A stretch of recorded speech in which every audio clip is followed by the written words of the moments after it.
In the stillness of night, whispers echo where people no longer walk, where shadows remember what history forgot. These are the stories of the places where the veil thins. This is the truth behind the Haunting Podcast. Latin America is a land layered with memory. Cathedrals rise above plazas where ancient rites once took place. Fortresses stand against seas that swallowed fleets. Homes crumble under the weight of stories whispered for centuries. Some call them myths, others call them hauntings.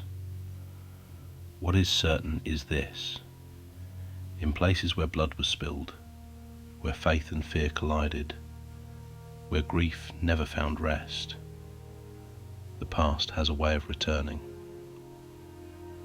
Tonight, we journey through 5 places across the continent, from Brazil's haunted tower to Chile's island of legends, from Peru's house of whispers to Puerto Rico's fortress of ghosts, from Paraguay's city of the dead to the stories you will carry long after the screen goes dark.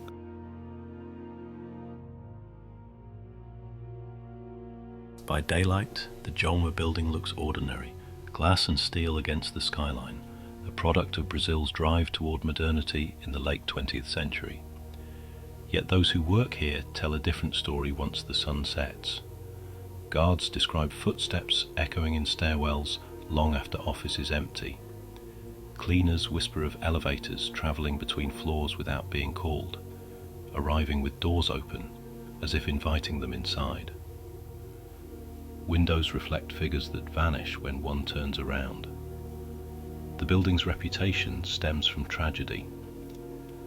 During Brazil's economic crisis in the 1980s, desperation claimed lives. Rumors spread within these walls of business owners who saw no way forward. Locals believed that despair seeped into the structure itself, clinging to steel and concrete. Some visitors feel pressure in their chest, as if the building itself weighs upon them. Others sense eyes watching from corners of empty rooms. In Brazilian urban folklore, certain structures are said to become lugares carregados, charged places, holding on to human suffering. For many, the Jolma Building is one of them. It remains in use, alive with business by day. Yet by night, it is known as a building that remembers. A tower haunted not by one ghost, but by the collective weight of grief.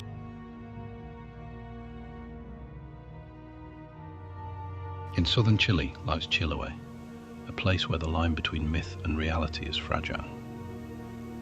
The island has always been isolated, battered by storms, surrounded by waters rich in fish, yet treacherous to sailors.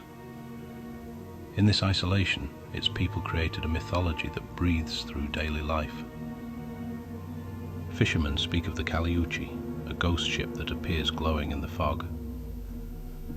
Those who encounter it describe a vessel full of music and laughter, its crew the drowned souls of sailors. To see it is to glimpse joy in death, but it also carries warning. Those who follow the sound may never return. In the forests, villagers fear El Trauco, a deformed being who emerges at dusk. Legends say no woman can resist his charm, and pregnancies once unexplained were attributed to his visits. By the shore, the figure of Lapincoya rises from the ocean, golden-haired, dancing on sand. Her dance is an omen. If she turns outward, the sea will give abundance. If she turns inward, scarcity follows. For the island's fishermen, her movements are not superstition but forecast. Chiloe is haunted not only by spirits of the dead, but by gods, demons, and creatures that shape destiny. Catholic churches, built in the 17th and 18th centuries, stand beside shrines to older powers. Witchcraft has long been whispered about here, with stories of covens meeting under moonlight to call storms or heal the sick. To outsiders, these tales may feel like folklore. To the people of Chiloe, they are lived reality, warnings passed from parent to child. On this island, every shadow may hide a spirit, and every wave carries the voices of those lost at sea.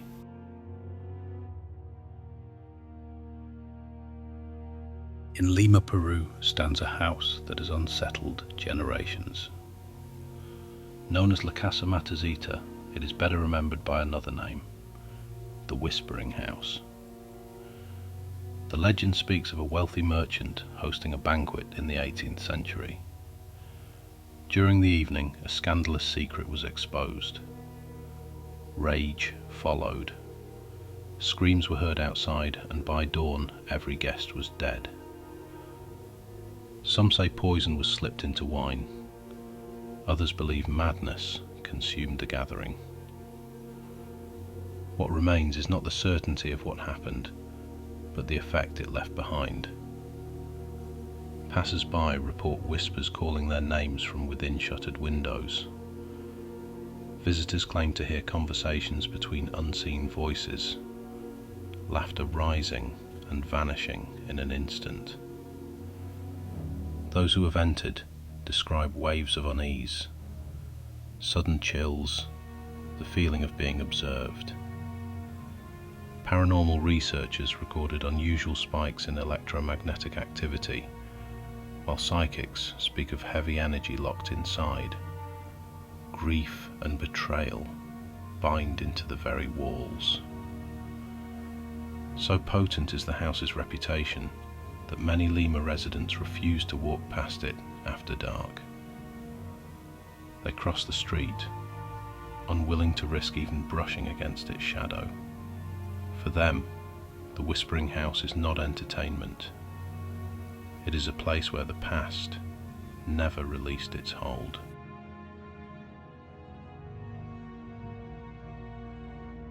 Above the harbour of San Juan rises Castillo San Cristóbal, one of the greatest fortresses of the Spanish Empire.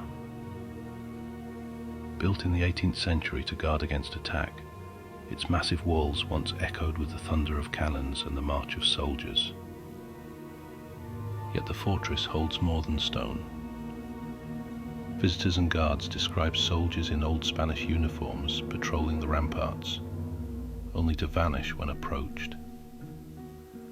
In the tunnels and dungeons below, moans and cries are heard, where prisoners once waited for their fate. On calm nights, locals swear they hear the sound of cannon fire and battle horns, though no ships cross the bay. To them it is the echo of centuries, the fortress replaying moments it refuses to forget. San Cristóbal is a monument to survival, but also to sacrifice. Its walls may no longer face invading fleets, yet its dead remain on duty. A fortress that once kept enemies out, now holds its ghosts within.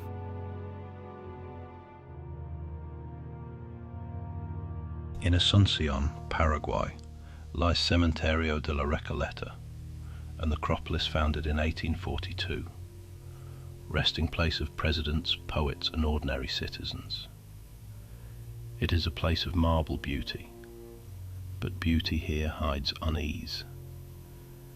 Caretakers and florists who work near the grounds tell of strange sounds at dusk, soft sobbing carried across empty corridors, the shuffle of footsteps when no visitor is near. Guards report shadows sliding between vaults, slipping away before light touches them. Among these stories, one figure stands out, the lady in white. She is seen drifting silently between mausoleums, her presence marked not by noise but by stillness.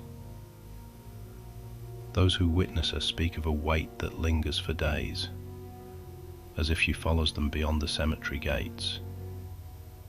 To walk Recoleta at night is to feel the city's history pressing in. The dead do not rest quietly here. They share their space with the living. reminding each visitor that memory never truly fades. From Brazil's Tower of Sorrow to Chile's Island of Myth. From Peru's Whispering Mansion to Puerto Rico's Haunted Fortress. From Paraguay's City of the Dead to the stories that endure. These places remind us that history is not confined to books or monuments. It breathes through walls, across seas, within stone and soil. The question is not whether these tales are true. The question is whether you are willing to listen. For the past never truly departs. It waits, in silence, for those brave enough to hear it. Thanks for joining us on the Truth Behind the Haunting podcast. If you enjoyed our journey into the supernatural, don't forget to subscribe, leave a review, and share it with fellow ghost seekers. Until next time, stay curious, stay brave, and stay aware of what moves in the shadows.